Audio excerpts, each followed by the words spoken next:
குடுமித்தேவருக்கு அன்பர் சுவை கண்ட ஊனமுது. இருள் பிரியா போதில் காட்டினுள் புகுந்த தின்னனார். தாமறிந்த வேட்டை திறத்தால் வேறு வேறு மிருகமெல்லாம் கொன்று ஓரிடத்தில் சேர்த்து. வக்குவன வக்குவித்து கோலினிற் கோர்த்து தீயினிற் காய்ச்சி. தேக்கிலை கல்லையிற் சேர்த்தார். அதிர் தேனும் பிழிந்து கலந்தார். முன்போன்றே பள்ளி தாமமும் வாய்க்கலசத்து மஞ்சனமும். ஊனமுதமுமாய் காலத்தியப்பரிடம் விரைந்து வந்தார். இது முன்னையிலும் நன்று. நானும் சுவை கண்டேன். தேனும் கலந்தது தித்திக்கும் என மொழிந்து திருவமுது செய்வித்தார். இவ்வண்ணம் பகல் வேட்டையாடி இனிய செய்கை செய்வதும். இரவில் கண்ணுறங்காது காவல் புரிவதுமாக தின்னப்பர் இருந்தனர். ஆகம முறைப்படி பூசனை புரிந்து சிவகோசாரியார் ஒழுகினார். நாணன் காடன் என்போர் சென்று சொன்ன சொற்கேட்டு ஆறா கவலையுடன் வந்த நாகனாரும். கிளையினரும் முயலும் வகையெல்லாம் முயன்றும் தம் கருத்து வாராமற் கைவிட்டுச் சென்றனர்.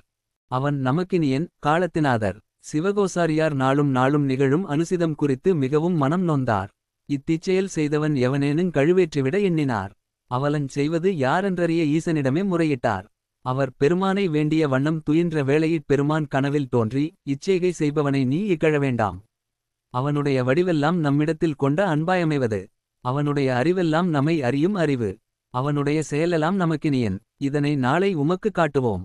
நாளை இரவு தான் கொழுவிட்டிருக்கும் இடத்தினருகே யொருமரத்தின் மரவிலிருந்து நடப்பன கண்டு மனந்தெளிவாயென வாய்மொழிந்தார். சிவகோசாரியார் பெருமானது அருளிப்பாட்டை நினைந்து உருகிய சிந்தையராய் அற்புதம் அறியும் ஆர்வத்தோடு வந்து பூசனையாற்றி ஒளிந்திடவே. திருவிளையாடற் காட்சியினிதே அரங்கேறியது. அப்பர் கண்ணை நிரப்ப தன் கண்ணை அப்பி கண்ணப்பரானார். தின்னப்பர் திருக்காலத்தி அப்பரைச் சேர்ந்து 5 பகலும் 5 இரவும் கழிந்தன. 6ஆம் நாள் விடியற் பொழுதில் கண் துயிலாது நின்ற கண்ணப்பர் வழமை போன்று காட்டினுள் சென்று வேட்டையாடி ஊனமுது ஆதியனவற்றுடன் வந்து கொண்டிருந்தார். அவருக்கு தோன்றிய சகுனங்கள் சஞ்சலம் தருவனவாய் இருந்தன. தீய பறவைகளின் ஒலி கொண்டு இது இரத்தப் பெருக்கிற்கான துர்க்குறி எனத் துணுக்குற்றார். நாயனாருக்கு ஏது நேர்ந்ததோ என எண்ணியவராய் விரைந்து வந்தார். வந்தவர் பெருமானது கண்ணீர் பெருகும் இரத்ததை கண்டார்.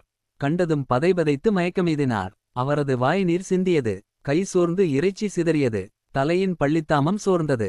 நிலத்தில் துடித்து வீழ்ந்தார். விழுந்தவர் மயக்கம் தெளிந்து எழுந்து சென்று இரத்ததை துடைத்து பார்த்தார். இரத்தம் நிற்காமல் பெருகிக்கொண்டே இருந்தது.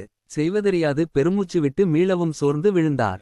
வீழ்ந்தவர் எழுந்து வில்லும் அம்பும் கொண்டு இத்திச்செயல் செய்த விலங்குகளுடன் வேடர்கள் உளரோ என்று எங்கும் தேடிச் சென்றார். எவரையும் காணாது வந்து பெருமானின் பாதங்களை கட்டிப்பிடித்து கொண்டு அழுது புலம்பினார். ஓர் எண்ணம் எழுந்ததும் வெருண்டதோர் எருது போல் காடெங்கும் திரிந்து பச்சிலைகளை பறித்து வந்து கண்ணுட்பிழிந்து பார்த்தார். மருந்து பலன் தராமையால் நொந்தார். ஊனுக்கு ஊன் என்றோர் மருந்து நினைவு வரவே கண்ணுக்கு கண் என்றோர் புத்தி புகுந்தது. ஆதலால் தமது ஒரு கண்ணை தோண்டி இரத்தம் பெருகும் பெருமானின் கண்ணில் அப்பினார். நின்ற செங்குருதி கண்டார். நிலத்தினின்றும் எரப்பாய்ந்தார். தோள் கொட்டினார். நன்று நான் செய்த இந்த மதி என மகிழ்ந்தார். மகிழ்ந்த அன்பாளர் மற்றை கண்ணினின்றும் குருதி பெருகுவதைக் கண்டார். கண்டதும் ஒரு கணம் கவலையுற்றார். மறுகணமே இதற்கோர் அச்சம் கொளேன் மருந்து கண்டேன் என்றவராய் தம் மற்றை கண்ணை தோண்ட முனைந்தார். கண் அடையாளம் காண்பதற்காக தன் இடதுகாலை பெருமானின் கண்ணில் ஊன்றினார். உள் நிறைந்த விருப்போடு அம்பினை ஊன்றினார். இச்செய்கை கண்டு தேவதேவர் தரித்திலர் தம் திருக்கையாட் தடுத்தனர். கண்ணப்ப நிற்க என் வலத்தினில் என்றும் நிற்க என்று அமுத வாக்கு அருளினார். இதனை ஞானமா முனிவர் கண்டனர் கேட்டனர். தேவர்கள் பூமழை பொழிந்து வாழ்த்தினர். இதனிலும் பெரிய பேருண்டோ.